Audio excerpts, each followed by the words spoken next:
Capítulo 9. Mamá parecía trabajar cada vez más y marcharse cada vez más y más temprano.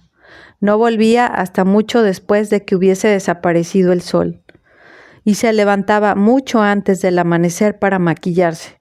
Cuando salía el sol, se quitaba un poco, incluso quitándose un poco de maquillaje, era espeso, como una máscara, un rostro distinto que cubría el suyo. Tu maquillaje es demasiado, no es recatado. Al-Haji estaba enfadado. Oí su voz alzada desde la parte trasera del huerto, donde Ezequiel y yo estábamos mirando una vieja piel de serpiente con una ramita. Habíamos dejado de usar los dedos para tocar la piel de serpiente porque las escamas se derretían por el calor y en las yemas de nuestros dedos. El maquillaje es una parte necesaria del trabajo. Debo tener muy buen aspecto. Las chicas más guapas consiguen las mejores propinas. La voz de mamá también estaba lo bastante alzada como para que pudiésemos oírla con claridad. Oh, y he dejado algunas propinas debajo de tu plato del desayuno. De todos modos, necesitamos el dinero. ¿Qué otra cosa puedo hacer?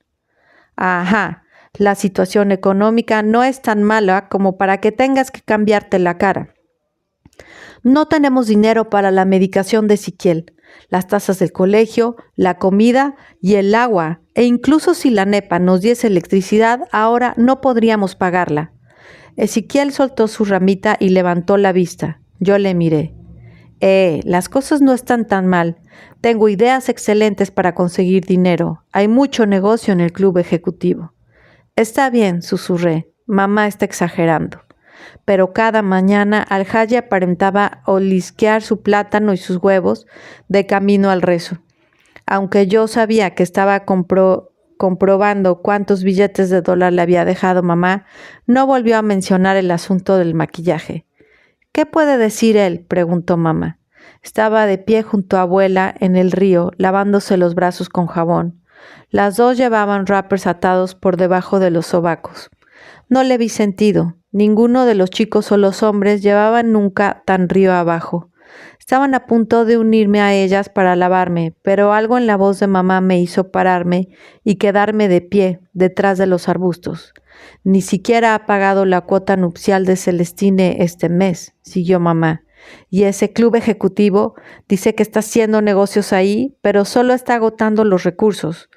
Todo lo que los grandes hombres hacen ahí es beber Remy Martin y contarse unos a otros lo importantes que son. Club ejecutivo, solo es un club para los hombres. Vayan a presumir. ¿Quién tiene el mejor coche? La novia más joven, más esposas. Lo sé, lo he visto. Los viejos solo van ahí a ver Sky Sports en la tele y quedarse sentados con el aire acondicionado. No es exactamente para conseguir dinero. Abuela soltó una risita. Todos los hombres son idiotas. Es un maldito idiota. Pero ha estado yendo a ese club durante años. Y un buen hombre es mejor que el oro. Pero el precio nupcial por esa mujer, pagar a plazos por ella, imagínate. Esa mujer no es una esposa de grandote. De todos modos, no somos demasiado pobres. Tenemos una casa, un huerto y comida. ¿Eso no es ser pobre? Pero, aunque las palabras de abuela decían una cosa, su voz decía otra. Sonaba más fuerte de lo habitual y entrecortada. ¿Estaba preocupada por el dinero? Puede que tengamos una casa y comida y un huerto, estoy de acuerdo. Por supuesto, hay gente en peor situación económica que nosotros. Pero, ¿qué hay de las medicinas de Ezequiel? Su inhalador para el asma y las inyecciones. Las medicinas de Ezequiel han de tener prioridad sobre cualquier cosa. Al-Haji no dejará que la salud de Ezequiel sufra, contestó abuela. Esperé detrás de los arbustos a que mamá dijese algo, pero hubo un silencio después de eso. Todo lo que pude oír fueron los sonidos de los pájaros del río y cómo ellas se frotaban la piel. Abuela hizo lo que prometió con Celestine. Por la noche ataba una moneda grande alrededor del centro de Celestine con un cordel verde y empujaba el dodo hacia adentro, colocando una moneda de 10 kobo encima de él. La moneda no cubría la hinchazón y abuela tuvo que pedir prestada la moneda inglesa de 50 peniques de Al-Haji, que era más grande, y de plata reluciente. Celestine se alegró de tener una moneda inglesa cerca de la piel. Probablemente vale millones, dijo. La hinchazón se arregló en poco tiempo. Celestine empezó a ponerse camisetas atadas con un nudo alto sobre la cintura, luciendo su ombligo recién arreglado.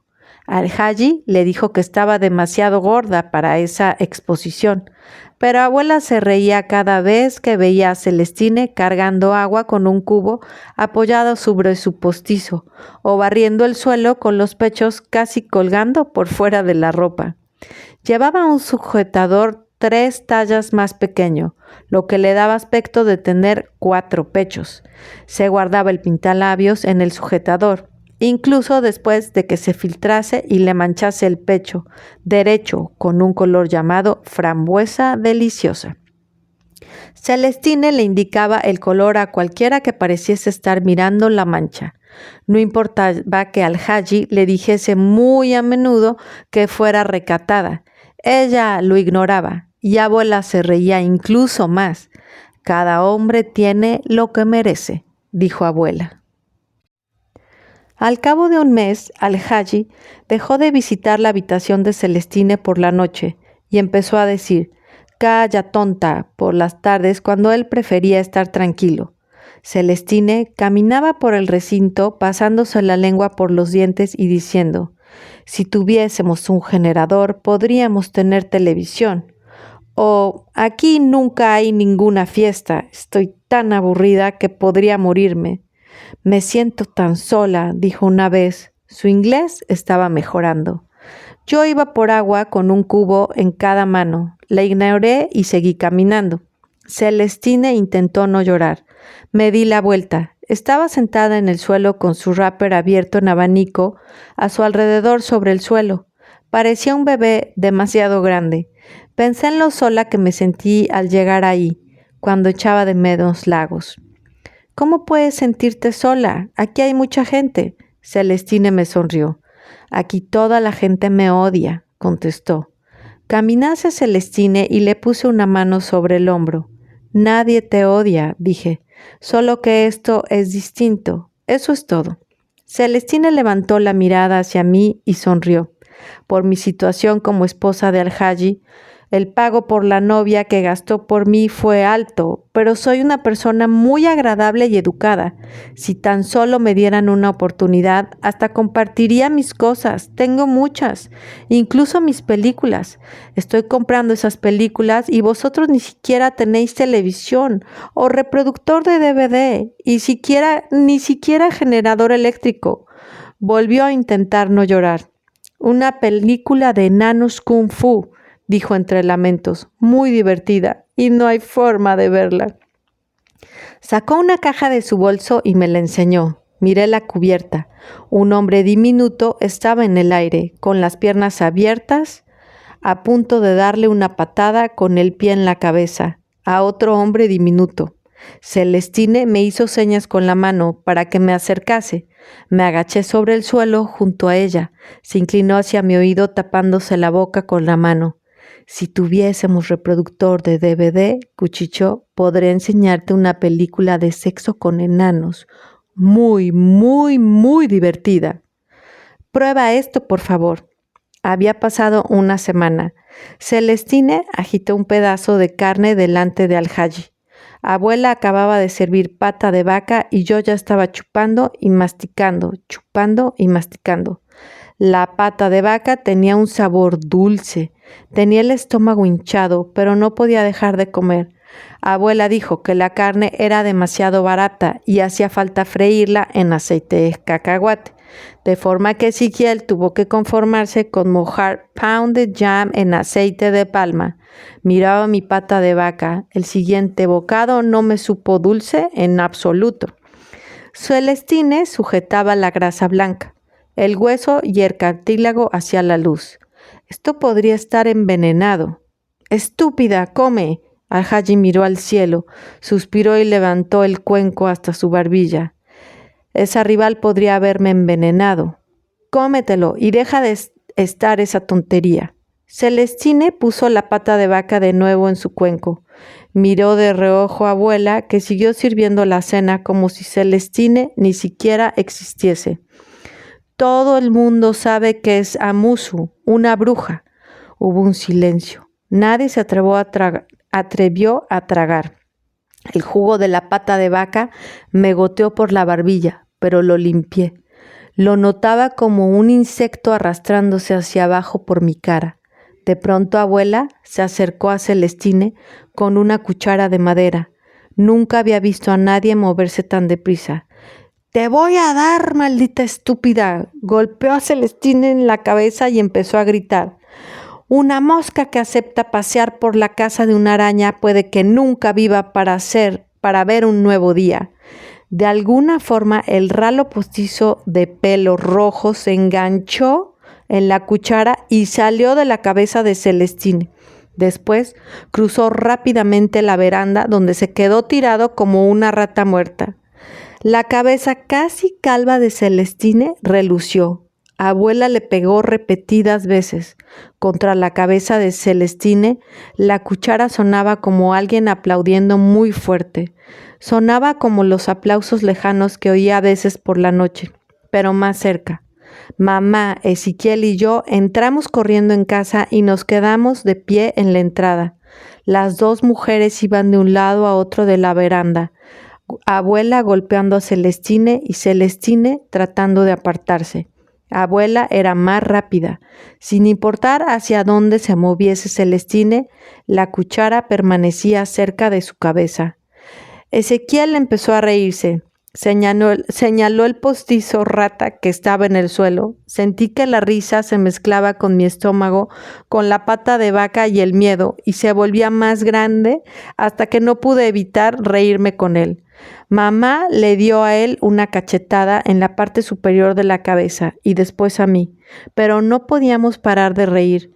Cada vez que abría los ojos había algo divertido que mirar. Al-Haji tapándose la cara, la calva de Celestine, abuela con la cuchara de madera. ¡Para!, gritó mamá mientras Celestine chivaba. ¡Para!, gritó Ezequiel cuando los chillidos de Celestine sonaron más fuertes que parecía que se estuviese muriendo. ¡Para!, grité yo, pero abuela siguió. ¡Pam, pam, pam, pam!, hasta que Al-Haji se puso de pie y levantó la mano. Celestine estaba hecha un ovillo en el suelo, tratando de cubrirse la cabeza con las manos, pero la cuchara encontraba su camino. ¡Para!, dijo Al-Haji, y paró. Abuela bajó la cuchara, dejando una parte más oscura en la cabeza de Celestine. Abuela retrocedió y Celestine se puso de pie. Durante un segundo pareció que fuese a saltar sobre abuela con las manos extendidas, como si las estirase para agarrarla del cuello. Al-Haji cogió a Celestine del brazo. A ella los ojos se le salían de las órbitas mientras miraba a abuela. «Nunca jamás acuses a mi esposa principal de brujería», dijo Al-Haji. Abrió su caja de maquillaje y sacó un bote del que cogió 4 pastillas que se tragó una tras otra, sin agua. «Eres la segunda esposa, ¿comprendes? Escucharás a la esposa principal y harás lo que diga. Nunca acuses a mi esposa principal de algo como brujería. Es una acusación peligrosa. Decirlo es algo muy peligroso». Al-Haji señaló hacia la zona de los chicos. «Una acusación estúpida y peligrosa». Por favor», dijo Celestine. Estaba llorando. Los ojos ya no se le salían de las órbitas. «Por favor, lo siento. Tengo miedo de que me envenene. Estás celosa de mí».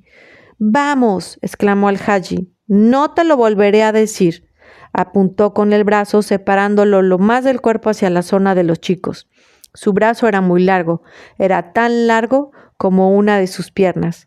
Celestine se marchó despacio, frotándose la cabeza y lamentándose. Lo siento. Empecé a observar a abuela incluso con más atención. ¿Era una bruja? ¿Podía ser realmente cierto? ¿Podía practicar yuyu? Sabía que abuela creía en la brujería y me había contado historias de hechizos y yuyu que habían hecho el mal o el bien. Me había hablado de brujas y brujos, yuyu, que necesitaban pedazos de uñas del pie y pelo humano y en ocasiones partes del cuerpo para llevar a cabo sus hechizos. Me contó que a las brujas y brujos los tiraban al río cuando se morían. Ese era otro motivo para no beber agua del río. Me incliné hacia el oído de Ezequiel. Abuela estaba en la otra parte de la veranda trenzando el pelo de una de las hijas de Joseph. Las demás hacían cola tras la silla de abuela, esperando. No le vi sentido. Abuela tardaría horas. ¿Podría ser cierto? Susurré. ¿El qué? Ezequiel gritó fuerte y se alejó de mi cara. ¡Shh! Me puse un dedo sobre los labios y lo aparté deprisa. No quería que abuela escuchase y fuese hacia mí con una cuchara de madera, pero no podía dejar de preguntarme si podía ser cierto. A abuela la llamaban durante la noche y durante el día, y a veces iba corriendo al coche donde Joseph esperaba con el motor encendido, o a veces corría hacia el río, tirando de una canoa delgada en el trayecto. Siempre tenía la bolsa a su lado. Cada vez que le preguntaban a alguien por el trabajo de abuela, me despachaban. Ezequiel volvió a inclinar el oído hacia mi boca. ¿Podría ser cierto? Volví a susurrar, esta vez señalando hacia abuela. ¿De qué hablas? Dijo Ezequiel. Bajó la voz. Miré a abuela. Estaba estirando tanto el pelo de la niña que incluso la nariz se le había levantado y podía verle el interior de los orificios nasales. Abuela, dije. ¿Podría ser una bruja? Ezequiel se rió de inmediato. Se agarró por los costados y movió la cabeza hacia adelante y hacia atrás. Abuela nos miró y soltó el pelo de la niña lo bastante como para que sus orificios nasales se allanaran. Volví la cabeza y le di una patada a Ezequiel con el pie. Dejó de reírse y empezó a sacudir la cabeza. «Eres muy graciosa», dijo. Más tarde, Ezequiel fue con Al-Haji a una reunión importante sobre el Islam. Cuando le pregunté qué era eso, se encogió de hombros y abrió mucho los ojos antes de meterse en la parte trasera del coche, al lado de Al-Haji. Observé cómo arrancaba el coche. Me despedí con la mano, pero Ezequiel no me devolvió el saludo. Mantuvo la vista hacia adelante, como Al-Haji, como si no pudiese verme ahí de pie. Parecía seguir a Al-Haji cada vez más y más, y en lugar de reírse de él o hacer bromas por lo que decía Al-Haji, Ezequiel empezó a hacerle preguntas. ¿Cuáles son los efectos secundarios habituales de los beta-bloqueadores? ¿Qué facultad de medicina es mejor para mí? ¿Crees que seré un buen médico? No tenía ni idea de por qué Ezequiel estaba de repente interesado en Al-Haji y me ignoraba. ¿Qué había hecho yo? Cuando todo el pelo de las niñas estuvo trenzado, abuela se quedó dormida en la silla de la veranda con la cabeza inclinada hacia adelante. No me di cuenta de que había ido a buscar hasta que estuve en su habitación tirando de aquello hacia mí. La bolsa era pesada y olía a carne podrida. Abrí el cierre y miré hacia la puerta. Escuché por si oía algún ruido, pero todo lo que pude oír fue el sonido de mi corazón latiéndome con fuerza en el cuello. Había algo que brillaba en la bolsa. Metí la mano despacio. Me temblaban los dedos. Noté algo frío y húmedo, objetos duros, algo de metal, un trozo de tela. Buscando más hacia el fondo de la bolsa, mi mano se topó con algo. Lo saqué deprisa, de un tirón. Algo afilado me había clavado en el dedo. Mi piel pareció normal bastantes segundos, hasta que apareció una línea de sangre diminuta. Un cuchillo. ¿Una bruja llevaría un cuchillo? ¿Qué otro trabajo necesitaría un cuchillo? Abuela no podía ser carnicera, pues apenas comíamos carne alguna vez. Una carnicera llevaría carne a casa todos los días, ¿no? Y los carniceros siempre eran hombres. Nunca había visto a una mujer carnicera, y a alguien que fuese carnicera le pagarían todas las semanas. Si abuela fuese carnicera, mamá, abuela y Al-Haji no estarían tan preocupados por el dinero. Pero ¿por qué otra cosa llevaría abuela un cuchillo? Volví a poner el cuchillo en la bolsa, la cerré y salí con sigilo de la habitación. Algún día abriré mi boutique de moda europea, dijo Celestine, después de nuestra cena de Capo Garry. Pensé en la tienda del mercado que no tenía nada más que muñecas desnudas y botes grandes llenos de encajes. La licra está de moda en los Estados Unidos, continuó. Despegará aquí. Cualquier moda que empiece en Occidente, Nigeria la sigue. ¿Qué es la licra?, pregunté. Me había terminado mi Garry y estaba comiendo una bolsa de patatas fritas pasadas. Tela muy especial. Se adapta a la propia forma de la mujer.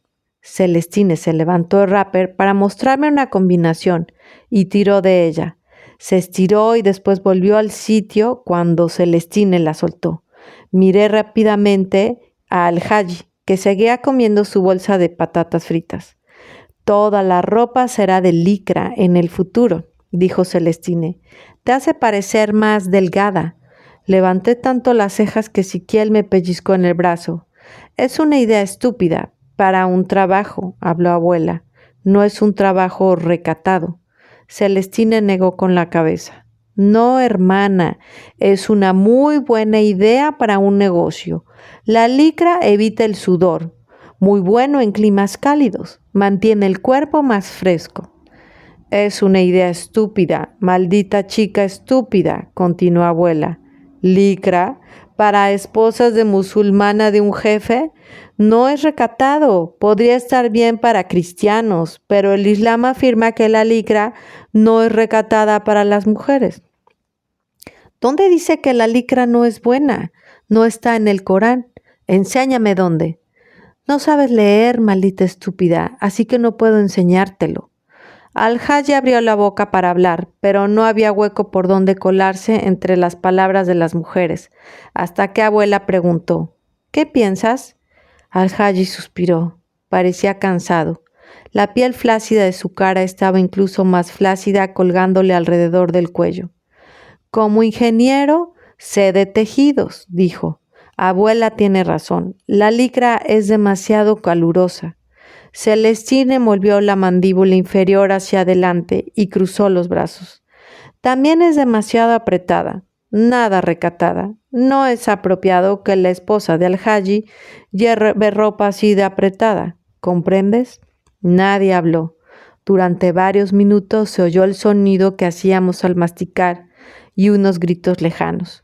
Los gritos lejanos sucedían cada vez más y más. Todavía se oían lejanos, pero parecían acercarse con sigilo cada día. Snap daba vueltas por la parte de abajo de la veranda buscando restos de huesos. Siempre estaba cerca a las horas de la comida. La mayoría de las veces a alguien le daba bastante pena como para lanzarle algo. Abuela chupó la carne de un hueso, después se limpió con él entre los dientes, antes de tirárselo a Snap. «Ahí tienes, chico», dijo. Snap bailó alrededor del hueso y saltó sobre sus patas traseras. Era un truco que le había enseñado Bonnie Boy. Nos reímos mientras Snap giraba en círculo persiguiendo el hueso que ya tenía en la boca. Bonnie Boy fue quien se rió más fuerte. Tenía una risa muy contagiosa. Estaba sentado a la sombra de un lado de la casa, apoyando la espalda contra la pared. No me di cuenta de que estaba ahí hasta que se rió. Además, dijo Celestine por encima de las risas, hay licra de muchos colores. Al-Haji se puso de pie y caminó hacia la casa. Colores brillantes como rosa, púrpura, verdes bonitos. Nos marchamos uno a uno, dejando a Celestine hablando con Snap. Azul, verde brillante, de todos los tonos. Cuando miré hacia atrás, Snap había dejado de correr en círculos y estaba mascando su hueso con las orejas gachas. Había casi luna llena cuando llegó. Estábamos sentados en la veranda escuchando al Haji hablar sobre el futuro de las pruebas de calidad del petróleo, cuando aquello apareció como un barril gigante de hojalata flotase hacia el recinto. Entrecerré los ojos, después los froté. Pensé que estaba viendo cosas. Todo el mundo pareció sorprendido, incluso abuela, que creía que los objetos podían flotar. Celestine se puso de pie de golpe y después saltó arriba y abajo. ¡Ha llegado! Corrió hacia el barril y abrió la puerta. Entonces un Citroën entró con sigilo. El conductor era un hombre bajito que llevaba una tablilla con sujetapapeles grande. Sus ojos revolotearon sobre mí deprisa y se postraron en Celestine. ¿Residencia de Celestine Quentave?, preguntó. Salió del coche de baja altura y estiró los brazos hacia arriba. Tenía el bigote torcido. Celestine saltó con excitación. Sus pechos la siguieron. Intentó no mirar a los ojos del conductor, que miraba los pechos de Celestine. Soy yo, es para mí. Al-Haji frunció el ceño y abuela se encogió de hombros. Al-Haji caminó hacia el coche. Todo el mundo le siguió unos pasos por detrás. Yo caminé despacio. Me asustaba lo que fuera a pasar. ¿Qué es esto?, le preguntó Al-Haji al conductor, que para entonces miraba tan fijamente los pechos de Celestine que no se había dado cuenta de que Al-Haji se le acercaba. Saltó y casi se cayó. El envío para la señorita Quentave, contestó el hombre, agitando la tablilla con sujetapapeles y empezando a desatar el barril. Señora Quentave, dijo Al-Haji.